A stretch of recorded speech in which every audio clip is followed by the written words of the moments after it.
I'm Chris Stafford, and this is Season 1, Episode 8 of AART, the podcast about female artists. If you don't feel it, I'll make you feel it. I'll show you what I mean. If you don't feel it, I'll make you feel it. I'll bring you to your knees. If you follow me. Hello, and thank you for joining me. I'm delighted to say that we have a wonderful lineup of guests to come here on AART. Although this is only the first season, I'm absolutely overwhelmed by the response. It's been fantastic, and I hope that you'll become part of the community by joining us on social media and also by letting us know who it is that you would like to hear from, because we are talking to artists not just across the US, but around the world. It's a great opportunity to get to know the people behind the art. I'm sure you have favorite artists, female artists, wherever you live. You can drop us a line to hollowellstudios@gmail.com or post on our Instagram page, the AART Podcast. That's the AART with 2 A's podcast. I certainly would love to hear from you, to get your response to the show as well, and let me know what you would like to hear. Well, one of the things that we're doing on the show is asking our guests to suggest other female artists who we should be profiling here on the show. And my guest this week is someone who was suggested by Debbie Mueller. And if you've listened to earlier episodes, you'll know that Debbie was a guest on episode 2. And the idea is to build this community of female artists through the podcasts and hear about our guests, their mentors, maybe their teachers, or maybe just artists that they admire and have done over the years, and even maybe purchased some of their art. So that brings me to this week's guest. Sarah Sedwick was born and raised in Cleveland, Ohio, where her father actually was a member of the Cleveland Orchestra. She graduated with a BFA from the Maryland Institute College of Art. And then after school, Sarah worked as a waitress and watered plants even to make ends meet, and took a break from art. In 2007, she moved to Oregon, where she has her studio and runs an online art mentorship program. She now divides her time with traveling to teach workshops on still life painting in oils. And Sarah describes her style of oil painting, still life and portraiture as loose realism. Her paintings explore the undercurrents of meaning we impart to the objects around us. She sells between 50 and 100 paintings a year, and her paintings are now signed with just her last name. But as Sarah explains, there was a time she would only use her initials so as to hide her gender. Sarah is also the author of Dynamic Still Life for Artists, published in November 2022. Sarah, hello, welcome to the program. Thank you so much for joining me. Thanks for having me, Chris. I'm excited to be here in your first season. Yes, this is an exciting first season because we've already had some people you know on the show, and more to come, I'm sure. And that's how I heard of you. Yes, and I'm a lover of art podcasts of all kinds, and so happy to see a new one, particularly with your focus on women in the arts. That's right. I mean, we really want to spread the word because, we know how women really have been forgotten historically in art. So we want to just wrap our arms around everybody. It doesn't matter what medium. And we've had a few painters like yourself already, and lots more to come. But it's an opportunity, Sarah, to tell your story, because it sounds to me as if it's been in your blood to paint and to be an artist, but not so. You don't have any visual arts in your family, you were telling me. Not that I know of. Certainly not in the immediate and extended family that I've gotten to know in this life. I was raised in a home with the arts, though I would definitely say my father is a classical musician and was a classical musician. He's a cellist for his career. And so I was raised in a home where a career in the arts was a viable option. Not that I was, pushed towards make art your career, art will be your career throughout my life, but I was certainly encouraged to make my art, do art, from a very, very young age. My parents recognized that I was obsessed. And I think it made their lives a lot easier because they didn't have to hunt around for extracurricular activities for me to get myself involved in. It was just sort of like, oh, what art camp is Sarah going to this summer? Kind of thing. And that was in Cleveland, Ohio, where you were born and raised. Correct. I was born and raised in Cleveland, Ohio. My father still lives there. He was a member of the Cleveland Orchestra, but I don't live there anymore. After high school, I went to art school at Maryland Institute College of Art, MICA, in Baltimore, and I loved it in Baltimore. I stayed there for a little while after I got my BFA. I did not get a master's. I did not go on to pursue a master's degree. Instead, we can get into a little bit about why, but as far as my timeline, stayed in Baltimore for a while, and then I was back in Cleveland for a couple years, and then I moved out to Oregon, where I currently live in Eugene, Oregon, and I've been here now for 16 years, Chris. That kind of blows my mind to say that. And yet, I have to say that 16 years in Oregon somehow has still not turned me into a West Coast person. But I'm sure you're used to the climate by now. I love the climate in Oregon. We have seasons, and yet not really. I had enough snow growing up in the Midwest. Yeah, for sure. In Ohio. I'm going to step back just to your childhood for a moment, Sarah, because you mentioned that you were obviously keen on art from a young age. But what did that look like to you, and what mediums were you using? Well, I've spoken about this before, and I mentioned it in my book, but my mother likes to claim that I could draw a perfect circle at the age of 1. And I think that's a little bit maybe maternal bragging and pride and exaggeration, but I really don't have any conscious memories of a time when I wasn't obsessed with mark making. And in the beginning, it was drawing, it was markers, it was pencils, it was anything I could get my hands on. When I was a kid, I really liked to draw with black felt tip pen. I would have these spiral bound notebooks, and I would draw through one side, and then I would flip them over and I would draw through the other side. And I'll tell you, Chris, I was just drawing princesses. It was princess after princess after princess after princess. I liked what Julie Davis said in your last episode, or the last episode that I listened to of yours, about her early influences being children's book illustrators.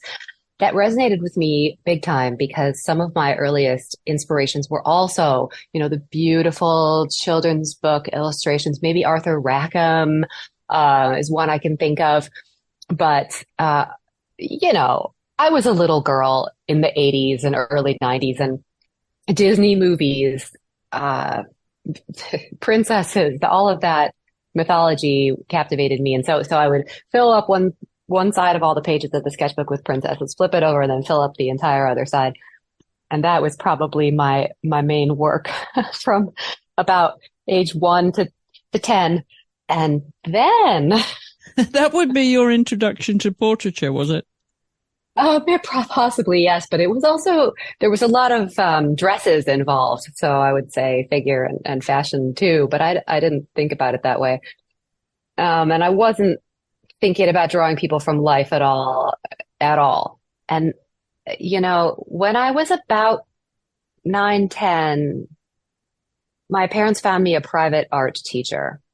And this woman, really thinking back on her, she reminds me a lot of who I am now. She was middle-aged. She had a studio in her home. She was maybe a little older than middle-aged at the time. Not really sure, but she was a working artist. She showed in galleries. She did commissions. She was a pastel painter, I believe, primarily. And she did a lot of genre scenes, a lot of kind of Ohio-style Amish scenes, and she did commission portraits. And I would go to her studio. I can't remember if it was once a week or twice a month. But I would go to her home and sit in her studio with her. I'd be at the drafting table and she'd be at the easel, and she would teach me things. When we ran out of things to do, or if I finished early, I remember once she had me take my 72 colored pencil, Faber-Castell colored pencil set, and arrange them in the order of the spectrum. I still remember being irritated by that. But she really took me very seriously for being that age. She taught me how to draw and render glass, for example, in she formed my thought process around visualizing difficult subjects that our brains really don't know anything about capturing as only being values, shapes, and colors. She demystified things like that for me. I also remember one day she took me in her bathroom and she had a mirror that folded out 3 ways, so you can see your own profile. And she had me draw a profile self-portrait from the mirror. Can you imagine a 10-year-old? And you were 10 years old. Yeah, about that. And then when I was 10, she took me to oil paint for the first time. Wow, that was an early initiation then. Yeah, and I vividly remember it, I have to say. So certainly, and when I was 10 in the 80s, oil painting, it's funny to me because I talk to a lot of students and mentees nowadays who say, oh, I paint in acrylic because I have young kids at home, or I paint in water oils because I'm worried about my dog eating my paint, stuff like that. But like in the late 80s when this was going on, paint still smelled like paint. And I mean, I had probably turpentine. Nobody was worried about me. Now, granted, my first oil painting lessons did occur outdoors because of the smell. And when you talked about your drawing in your sketchbooks and your Faber-Castell selection of colored crayons, were you the little girl, whatever book was given to you, you would crayon in it and draw, crayon and color the illustrations? No, but I did draw on my bedroom wall once, and the punishment was so severe that it was once. No, I didn't draw in my books. Mm-mm. The introduction to graffiti then. Exactly. Yes. And I have to say, I kind of loathe colored pencils to this day, and it might have something to do with that. I actually don't know if that had been a punishment or not. But no, colored pencils aren't for me. They're way too fiddly as a medium and not at all fast enough. So it sounds as if your parents were very encouraging of your interest in art right from the very earliest days. Absolutely. Yeah, and supported you in your career. You mentioned that teacher who was clearly an inspiration for you. Who else was it that you were paying attention to in those early days? And not only of the teachers that you were exposed to, but also the artists. Did you go to galleries and start to have an appreciation when you were a teenager of the masters and that sort of thing? I did. I consider myself so lucky. So with neither parent being a visual artist, I do recall getting dragged to art museums an awful lot during my childhood. And I mean dragged. Cleveland has a wonderful art museum. I also remember being dragged through the St. Louis Art Museum quite a few times. And I mean, I just wanted to sit down, but I do still remember the pictures that I saw. Manet really early on. We had some Georgia O'Keeffe prints in the house, which I recall, and I was exposed to Frida Kahlo at a young age too. She was very inspirational. The narrative quality of her work is so interesting to me. Just the they're all, most of her work is self-portraits, but just the way that she incorporated symbolism into the self-portrait was captivating to me, as it all fit into illustration. And so, no, I was exposed to a lot of art. And then as a teenager, I was able to take classes at the Cleveland Institute of Arts, which were great, which were probably not my first introduction, but a deeper introduction into working from life, as opposed to just making it up out of my head or copying pictures. And then I think really, really critically, at a juncture where I was trying to make the decision about what to do after high school, this was just a godsend. I can't, thinking back on it, it just was such a stroke of luck. My high school art teacher, who was also a huge influence on me and the trajectory of my life, arranged to bring in a teacher from a local community college after school hours to do an art history class, to basically present Art History 101, freshman community college art history, to high school students that wanted to sign up for it. And that opened my eyes to everything. So, yeah. What was your high school teacher's name? My high school art teacher's name was Sue Hood Kogan, and she is still out there and she's still making art. We're Facebook friends. But massive gratitude. And I have a huge appreciation for art teachers at all levels, but particularly high school art teachers. They don't really know what they do. And at what point then, through your early education, Sarah, were you thinking, this is something I want to do as a career? This I could make a living at? Never. It was just an obsession. I didn't think about it. I don't think I've ever been too terribly self-reflective in that way. I've just sort of decided what I've been obsessed with and gone after it. Not that I'm not a planner. I definitely am not a fly by the seat of the pants kind of person, but it's sort of the opposite of most people's story. Most people say, oh, well, I wanted to go to art school and my parents said, no, make a living. I probably should have always been aiming at art school, but I didn't think I was good enough, I suppose, or I was really good at academics. I was pushed and I was into it and I was a straight A student and I thought that my path was probably going to be normal college. I always thought that right up until the kind of decision point came. So I may be getting a little bit off the track of your question. Did I always know? No, I did not always know that I'd be able to make a living as a professional artist. And also all through art school, I also did not know that I would be able to make a living as a professional artist. And by the time I graduated art school, I was pretty damn sure that I was never going to be able to make a living as a professional artist. So back to my early childhood love and inspiration by illustration, I entered art school as an illustration major. And I think the more people from my generation, specifically that you speak to, who are realist artists in any medium, you're going to find that at some point in their life, they were an illustration major. There's reasons for that. I think it's one of the few departments in a traditional art school where drawing and painting stuff to look like stuff is still valued, for one thing. But also, many of us realist painters, we like to tell a story through our art. We just don't necessarily want to do it with the help of an art director. And we find that out. But I entered art school as an illustration major with the idea that then I would have this viable career waiting for me on the back end, which in 4 years I learned was absolutely not the case. But, well, because I didn't want to do what was taught to me was required, which was move to New York City and start, putting myself out there. I'm making air quotes, which 25 years ago did not look like it looks now. It looked like printing out a physical book of your work, going around to art directors, knocking down doors, asking for work. And I was terribly intimidated. But the other piece of that is that the world was changing a lot. I graduated art school in 2001. Facebook didn't exist yet. Digital cameras were not accessible, certainly not to 20, 21-year-olds.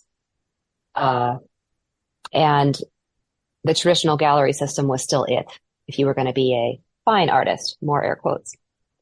And so, and illustration as an art form had been for several years at that time, heavily shifting towards digital. And the illustration department would bring in these successful, famous illustrators to speak to us, and they all had sour grapes all over the place. They were going, digital artists are ripping off my work and there's nothing I can do about it. Charging less, this and that. Traditional illustration is dying. And it was a terrible thing. I mean, they weren't wrong. But I pretty much spent 4 years studying illustration, which was fascinating program, and got out with the knowledge that I did not want to work as a commercial illustrator, and not out of stubbornness, just it so happens that I have never had an illustration job in my entire life. So, I graduated art school in a pretty hopeless place. I had a lot of bad ideas about what you would have to do to make a living as an artist, either commercial or traditional, that were shifting radically under my feet at that time. I mentioned the traditional gallery system. Completely intimidated me, by the way, at the time. And then that all changed with the coming in of social media. But just, I've spoken about this in other places, and I've written about it in my book. I had what I call my quarter life crisis in my 20s.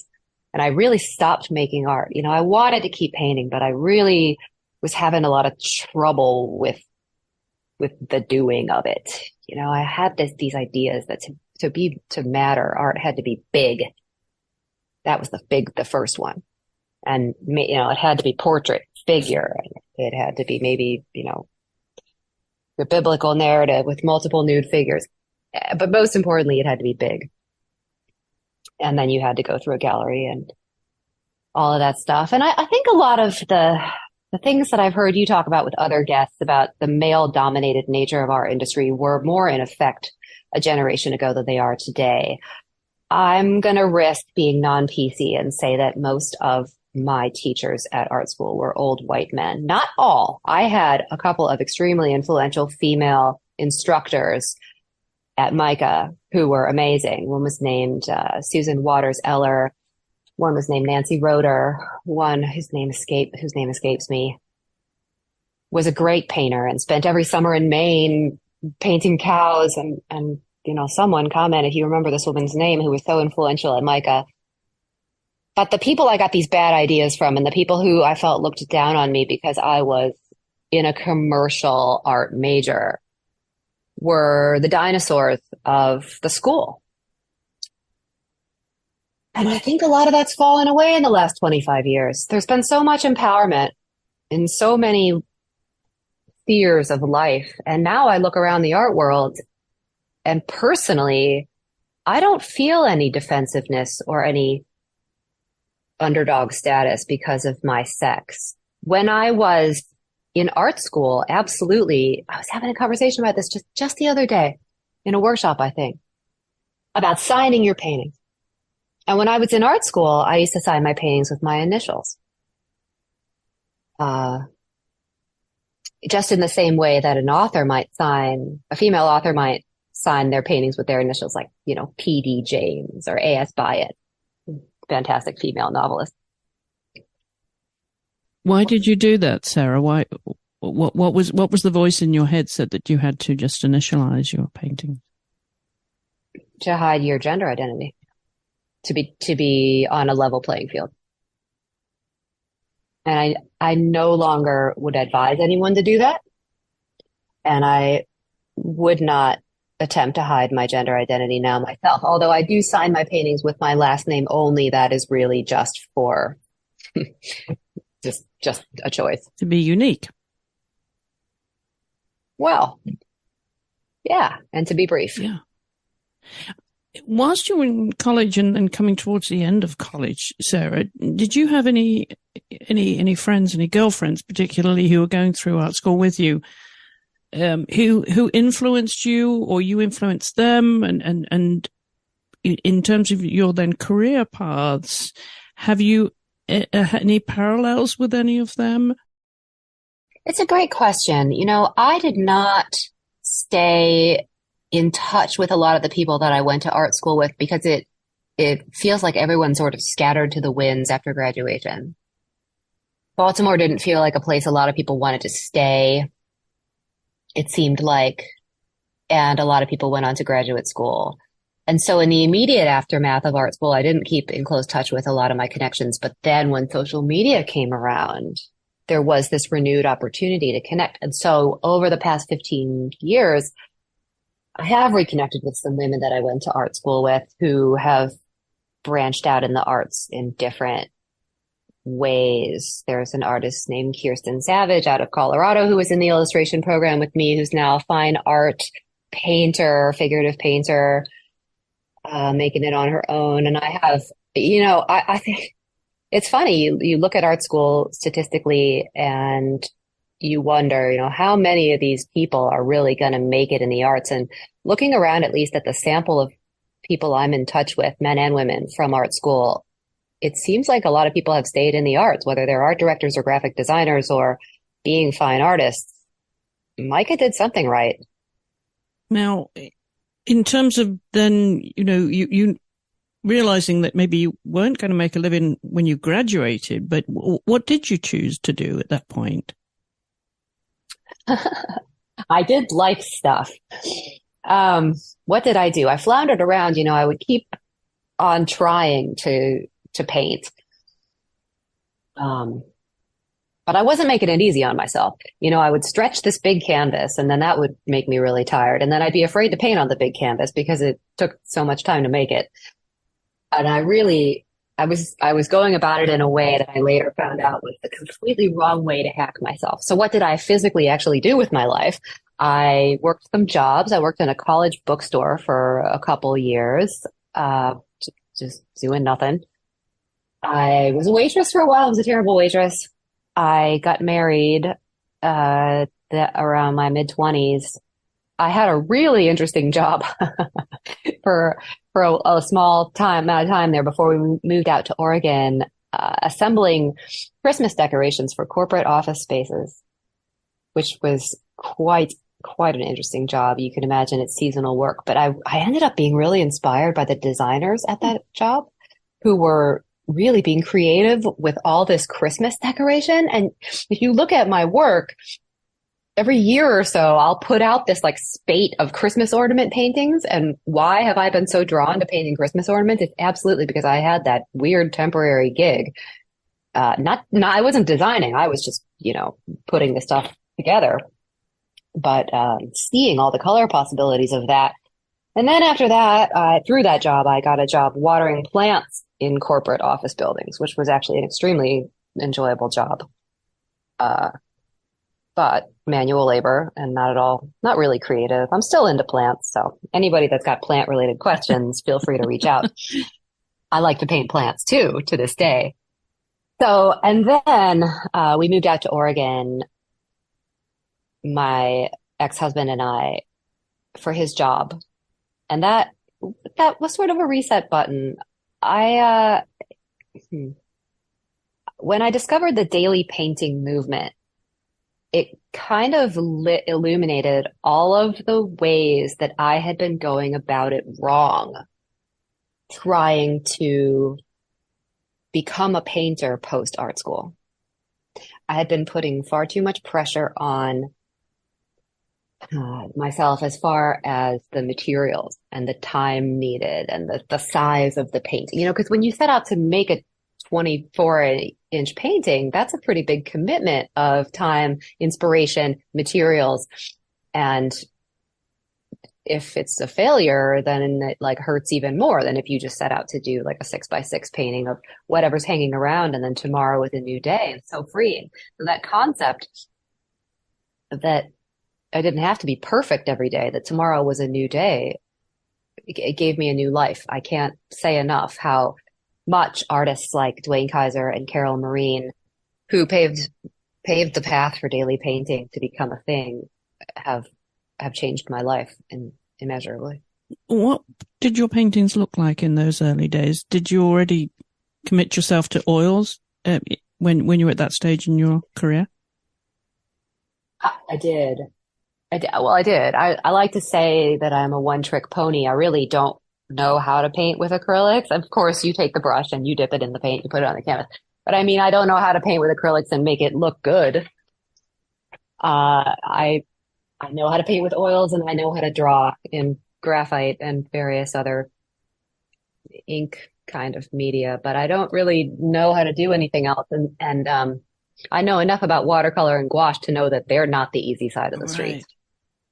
They may have their convenience aspects, but watercolor, I'm taking off my imaginary hat to all you beautiful watercolor artists out there. And I get a lot of recovering watercolor artists in my oil painting workshops, I'll tell you. But I knew that those were more challenging and unforgiving media. And I already had a lot of experience with oil, but I had to relearn it.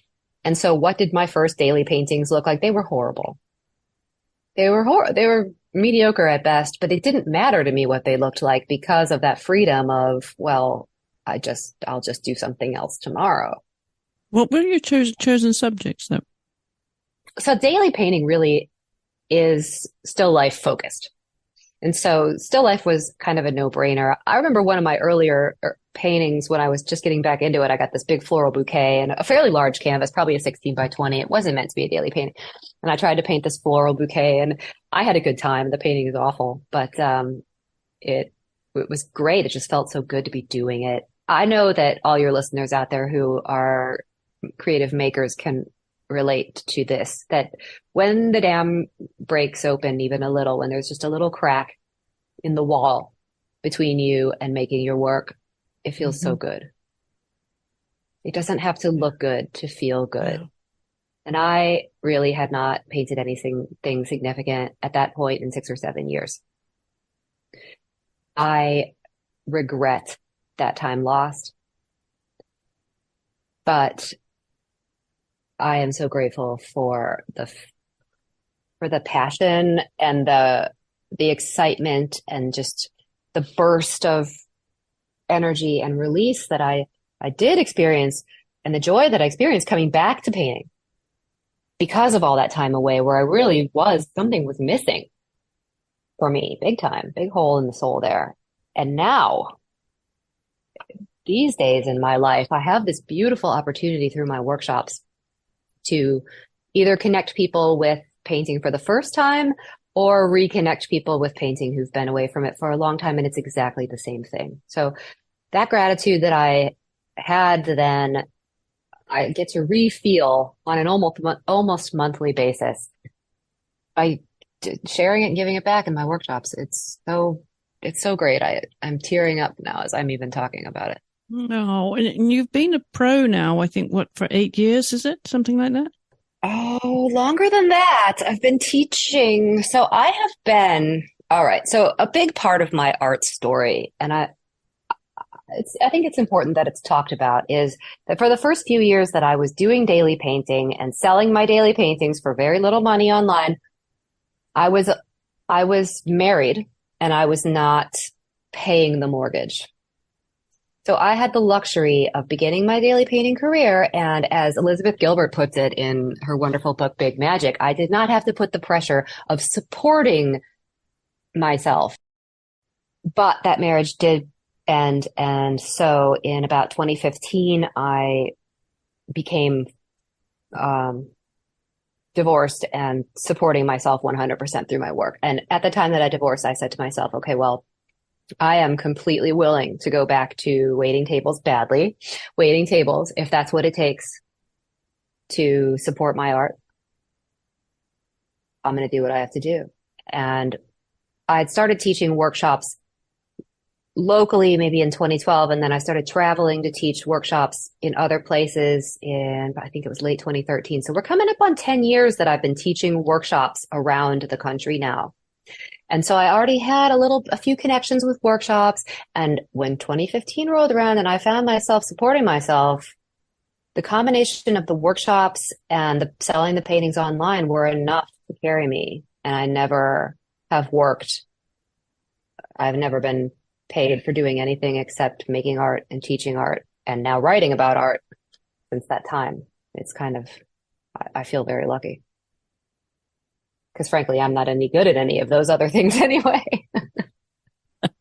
It sounds though, Sarah, as if, your soul went through a complete transition and you were freed up, and now you're spiritually free in your painting and have been now for a number of years.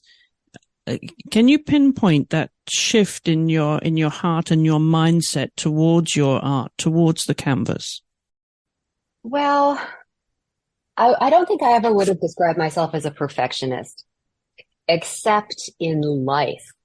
Like, living up to the expectations of the people in my family that I would be successful, whatever that looked like. That's something that I've had more trouble letting go of and have remained attached to. But as far as being a perfectionist on the canvas, I've had daily painting really helped me let go of that, and I've not picked it back up. And that's been a good thing. As far as spiritual, well, I mean, absolutely. Okay. So, but I view spirituality as a mountain that you're climbing where you climb up a little bit and then you hit a plateau and you go straight for a while, or, or maybe you're going around and around the mountain to go up. So you kind of retread over the same territory as you're going up slowly. You have these leaps and then you stagnate a little bit. And I want to be aware of the transcendental moments when they happen. Like when a rather large painting falls off the brush rather effortlessly. I call them rock star moments, but there's something spiritual there. You feel, well, it's the flow state, attaining the flow state. And, but then there's fear of becoming formulaic, falling into a rut. You want to have a nice equilibrium between a style and a brand and work that is predictable and eventually isn't going to feed you anymore because it's not challenging. So one danger that I know about is that if I'm teaching a lot, which I am in a season of life right now where I'm teaching a lot. I feel like this is kind of just where I'm supposed to be right now. I'm teaching about, I don't know, 13 to 15 workshops a year, I think, at this point. Yeah. And I'm loving it. But it takes me away from exploring my own painting and pushing my own growth. But I push, through the workshops, I am able to do some of that work. And I can talk about that too. But here's the thing. If you're demonstrating all the time, if a lot of the painting you're doing is demonstrating, there's a certain way of painting that is a good way to teach and demonstrate the concepts you're trying to get across. But then if you fall into this rut, my fear is that I'll just then be in this rut where every painting is like successful for the same reason. So, none of us want to become a formulaic, just kind of regurgitator of what we've been doing. And one thing that I love about Instagram, and I used to love it about blogging, was watching the artists that I admired the most, watching them change over time, because the good ones always do. And it's not that they're getting better over time, they are, but they're actually becoming more themselves over time as they're pushing themselves creatively. And that's what I want for myself. If you asked me, and I may be preempting you, but I have listened to a couple of your other episodes, what my main goal is with my art, it's that I want to keep pushing myself and change in the way that I've seen the artists that I admire the most greatly change. Whether it's getting more and more abstract as they get older and their art practice gets more advanced, or whether it's moving into things like collage from just mainly painting, or whether it's becoming a purely abstract, non-representational artist. Now, none of the last two things, at least, I guarantee will not happen to me, but you get my idea. People need to grow and change, and that is my main hope for myself. That actually leads me on to my next question, Sarah, because I'm fascinated by the merger of eye and style. And given what you've just said, that evolves, right? That is an organic process. And in terms of you growing as an artist. But was there ever a point, and I'm thinking of your personal journey, where you felt free and that you could feel those two things merging and you establishing some kind of root system in your soul, if you will, towards your art? We're talking about style, or are we talking about seeing? We're talking about how the eye, your particular eye for your artwork and your style converged. Yes. Well, so I think that a lot of what I'm teaching when I teach painting is a retraining of the eye to see like an artist instead of seeing in survival mode, like most of us walk around all day. Can I eat that? Is that person friendly or hostile, etc.? That's survival mode. And then seeing like an artist is all about comparison and judgment. It's the only place where comparison and judgment are a good thing, because what we're doing is we're saying how light or dark is that thing compared to the thing that's next to it. And my kind of mantra in my brain as I'm painting along, it goes warmer, cooler, lighter, darker. I look at one thing and then I look at the thing that's next to it. It's a constant process of comparison. So there's seeing like an artist, and then there's style. And a lot of early painters are very concerned with finding their own style. I don't think that they shouldn't be, But the thing is, being concerned about finding your style and lying awake in bed at night wondering what your painting style is, don't give you a painting style, and they don't help you find yours. The only thing that can help you find your painting style is making a lot of paintings and then stepping back and looking at them, preferably with somebody else who's got a bit of an objective view, and then you can start to see things emerge. For me, I did daily painting, really traditional daily painting, probably not 365, but I'd say a solid 250 a year for a while, 2, 3, 4 years. And I have all my paintings archived in just simple folders on my computer by the date that I painted them. And a few years ago, 2, 3 years ago, I was looking back through my work because I was putting together a slide presentation. And I came upon a painting that I had done about 2 or 2.5 years into doing daily painting. And I went, oh, there I am. It was the first painting that I can look back on and see something that is a bit of a mirror of my style or feels like me to me. All the ones before were just technique, getting comfortable putting paint on canvas, experimentation, trying new things. And we need that phase of our development. So that would have been an aha moment then. Well, I knew I was having a rock star moment at the time. I remember liking the painting, but I didn't have the realization, oh, that's a glimmer of my style until 10 years later.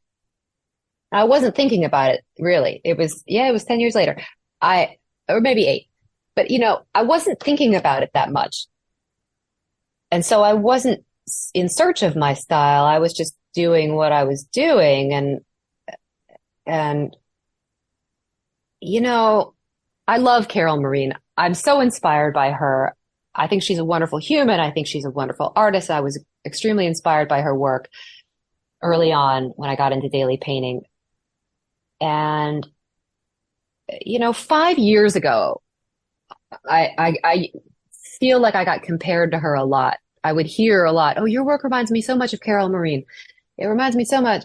And I would be hugely complimented by that, but also a little bit like made uncomfortable because I wasn't trying to emulate. I just had so much admiration. But you know what? I haven't heard that. No one said that to me in quite some time. And that's a good feeling too. Our people kept asking me, what's this style called? What's the name for this kind of painting? I get a lot of DMs about this, to the point where I just gave in and made one up. And I call my style loose realism because that's what it is. It's realistic representational painting that aims to say as much as I can with as little as I can do.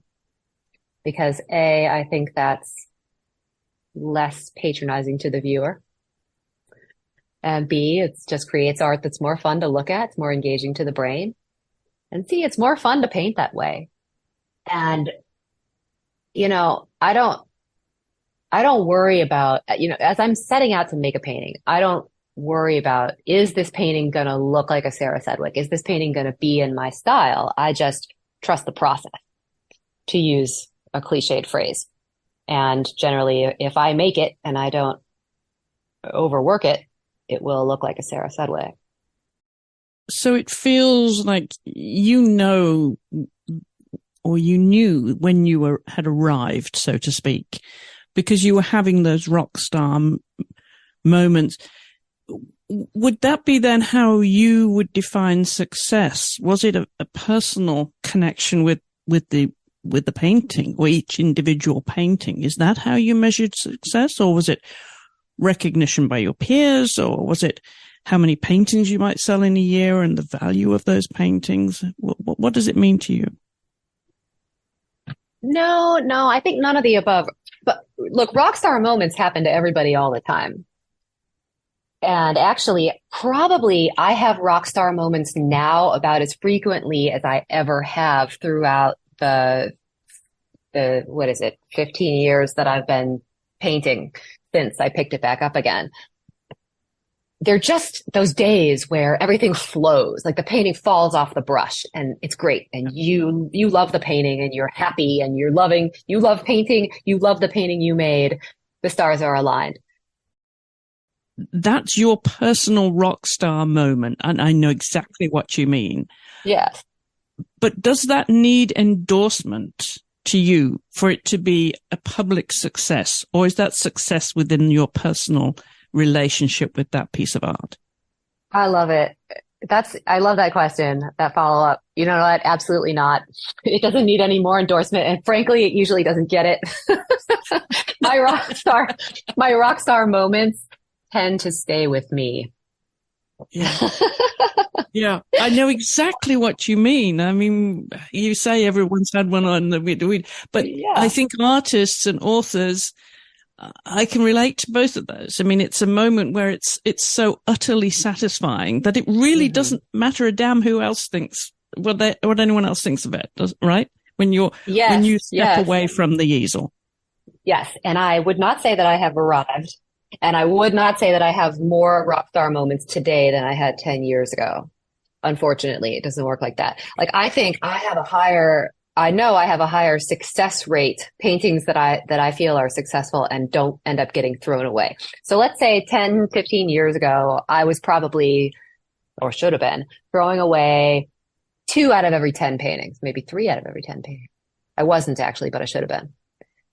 Today, if I'm throwing out 1 in 20, and I'm not saying they're all good. Workshop demos are a little different. It doesn't have to be a good painting to be a good demonstration, but I mean my own work.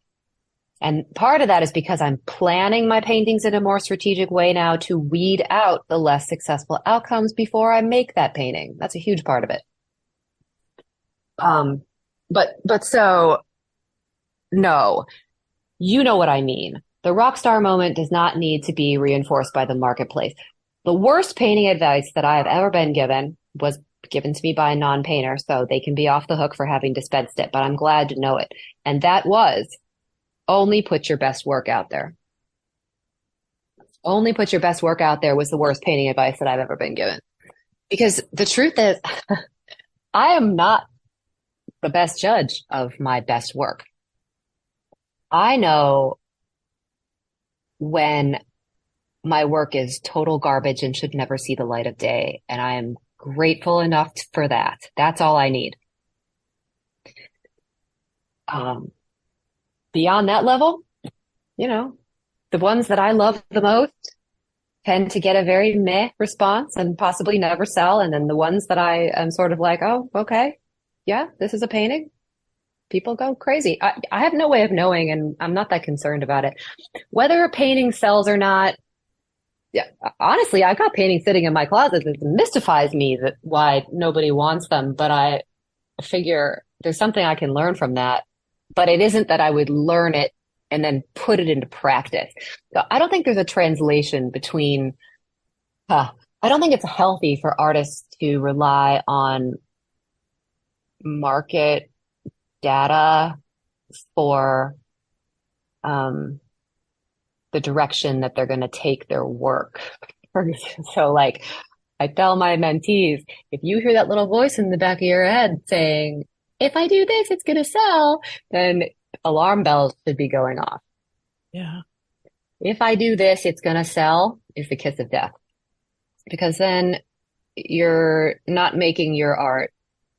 You're crafting for the marketplace. Yes. Totally different journey. I got to say, some people might be looking at me and say, well, Sarah, you paint these Christmas ornaments every year, which I don't. Some years I take off because I just don't feel like it. And they always sell. But the reason that they always sell is because I only do it when I feel like it. And I'm really into it when I do it. And that comes through. If we just are churning out paintings because they sold the last 5 times we painted the same subject, the viewer gets that. 100% it comes through in the work. Absolutely.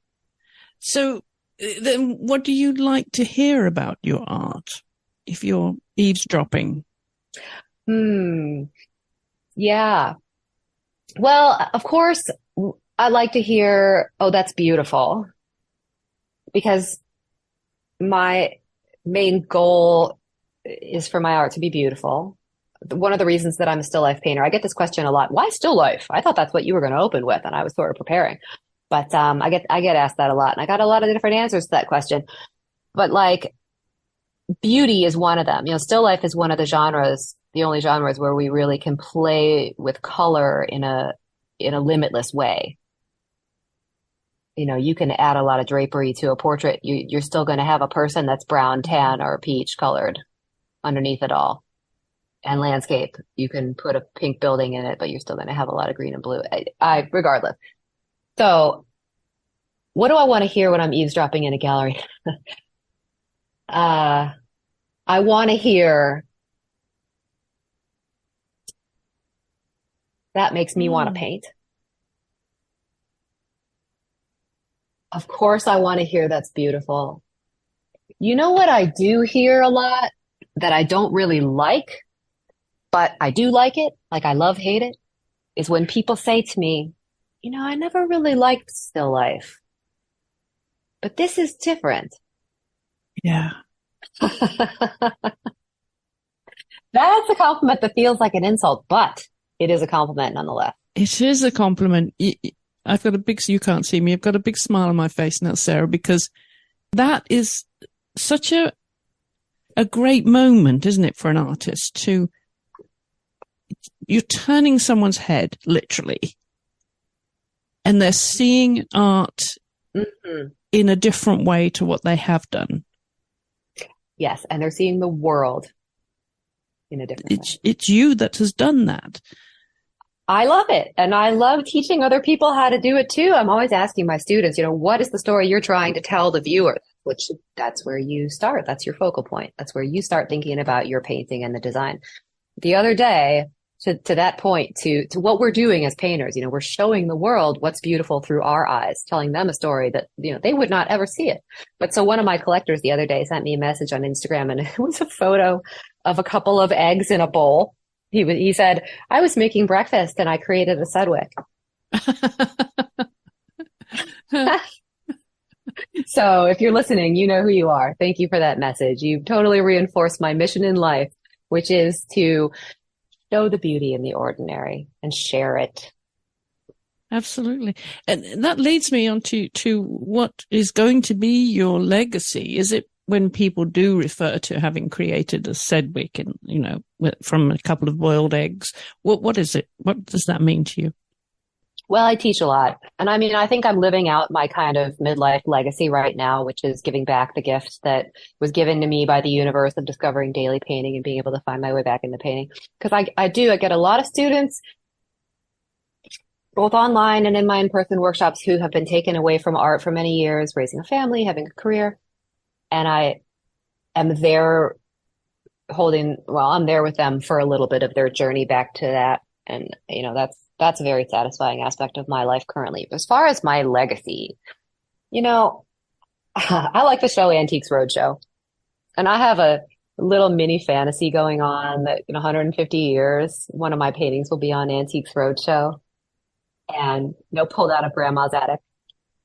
And that someone on Antiques Roadshow will be able to find out who I am, who I was, that I existed, and what I did. Now, if that's not setting the bar high for posterity, I don't know what is. I'm being a little facetious, but I'm actually being completely honest about that fantasy. I also have written. What were you going to say? Go ahead. No, I think it's a great fantasy to have. Because I was going to ask you about your aspirations for the future, and it sounds like you're creating that. You're building your pathway now. Yeah, I want to be dead, and I want to be on PBS. Okay. Someone might be listening, Sarah. Well, that would be cool. I don't need to be dead yet, but 150 years, I'll take it. I got a message from someone the other day whose father had passed, and they were wondering if a painting in the father's collection was one of mine or not. And that was an interesting experience. I haven't had that experience before, but it does make you think about the future. All these paintings I'm selling, I sell, I don't know, between 50 and 100 paintings a year. It's hard to say. Every year is different. And what's going to happen to those paintings? Are they going to get passed down in families, or are they going to end up in yard sales? And what's the life?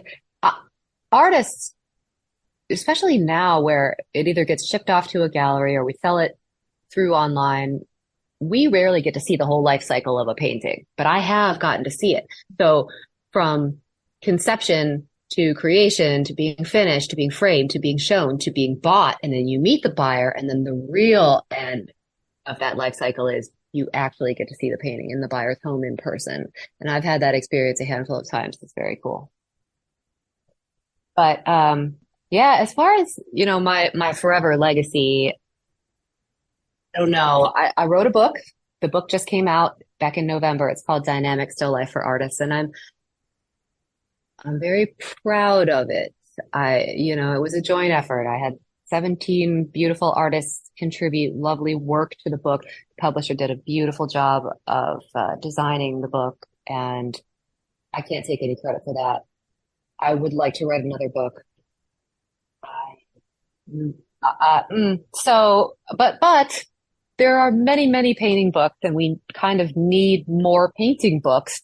The reason that I needed to write a book about still life oil painting is probably because the last book about still life oil painting is 20, 30 years old, and it needs to be updated. So these things, they really do need to be revisited and redone. But I would like that to still matter to people in a generation or two. My book. What else would you like? And what are your aspirations? Is it to be hung in a particular gallery or museum? Or what are the goals? Yeah, I don't think about that a whole lot. I'm happy with the gallery relationships I have. I would like to continue to have gallery relationships. I would like to make bigger work and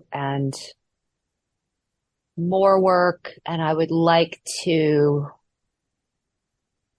find more of a balance between teaching and painting. Like I said, I'm in a season of life right now where I'm very involved in teaching, and I think that it hasn't been a conscious choice on my part, and it isn't because I don't have the ability to say no. But I've been asked so much to teach and share what I have that I feel that it's where I'm supposed to be right now. And so I'm doing a lot of teaching. I'm away from home a lot, probably a third of the year, all told. And that's great. I enjoy that stuff. In 5 or 10 years, I think I'm going to want to be in a beautiful, stable studio, doing my own work most of the time and teaching less. And I don't have aspirations to be in a museum. I think that would be wonderful. But there's just, there are so many things to have. There are so many prizes to win and jury shows to enter. And I tend to, I don't know, I guess I tend to set less store by that. If I like my own work and it's selling, I'm happy. And it's not, so I don't have to go back to being a waitress, which that's 25 years in the past anyway. I'm not serious about that. The selling of the work isn't about money or supporting me. It's about the real life cycle of a painting and how that gets completed. I make it for myself, but I don't make it for myself so that I can keep it forever. I make it to satisfy the need to make it, and then I want it to fulfill the need that the collector has to appreciate it and let it enrich their lives. So sales really are important to me in that regard. And I'd like that to keep happening. If you were to look around your house, Sarah, and I told you could only keep 2 pieces, everything else had to go, what would they be? Pieces that I own by other artists? No, that you've painted. Oh, I don't have a lot of my own work up on my walls. I don't. One of the pieces of mine that I have on the wall and I have had up on my wall for many, many years is a painting that I made when I was 19 on a study abroad trip through Mica. to Israel. And it's a painting in oil on paper, it's a plein air painting, believe it or not. Those people that know me are probably chuckling, but it's a painting of an olive tree. I was about 19 when I painted it. It has no background. Anyway, I think it's kind of elegant. I've had that on my wall for a long, long time. That would be one. Other work of mine that I have on my wall, there really isn't anything else that I would say. Now, looking back, Sarah, at the career path that you've had, what would you say to your 10-year-old self who was an art fanatic and had no idea what the future would hold? I would say to her, this is it. This is your thing. Do not stop. And don't even think about any other thing. Because, like I said, at the time, I was the parent who was pushing the kid towards academia and away from the silly art thing. I would just, I would get real specific and say, do not quit in your 20s. Do not quit. But I would want to say, this is it. This is your thing. Like when you find your person and you just know that this is the person that's supposed to be your spouse for all time. If that happens for people, that story. Because that's what it is for me. Well, before I let you go, tell everybody how they can find you online and on social media and follow you, Sarah. Please join me on Instagram. My handle is @Sedwick Studio. That's S as in Sam, EDWICK Studio. I am on Patreon now and have been for a little over a year. Lots of videos. I share a lot of still life reference photos for those who like to paint still life from photos or need some inspiration for setting up their own. And that's patreon.com/Sedwick Studio. My website is sarahsedwick.com. And that's where you can find information on all my upcoming in-person workshops. I have video workshops available. I don't have any live online workshops scheduled for this year, but I do have video workshops you can purchase if you'd like to become more familiar with my teaching style. But yes, like I said, I have still a number of workshops all over the country and even in Europe for the rest of 2023 with openings. So you can find those on my website, sarahsedwick.com. And thank you, Chris, so much for this opportunity. I wish your podcast to grow and flourish. I appreciate that, Sarah. Thank you. And your book, remind us of the title and how people can find that. Yes, the book is called Dynamic Still Life for Artists. It is not a very long book. It's full of pictures. You could probably read it in a day, an afternoon, and it is available Amazon, Barnes and Noble, maybe even your local art supply store. Dynamic Still Life for Artists. And bring it to my in-person workshop with you and I'll sign it for you. Would love to. Sarah, thank you so much for being my guest and for being so open and sharing your journey with us. And I want to wish you the very, very best of luck, either with the paintbrush or with the pen. Thanks so much, Chris. It's been a really interesting conversation. And don't forget that you can join in the conversation too on our social media page at the AART Podcast. That's the Art with 2 A's podcast on Instagram. I would love to know which artists you would like to hear from on the show.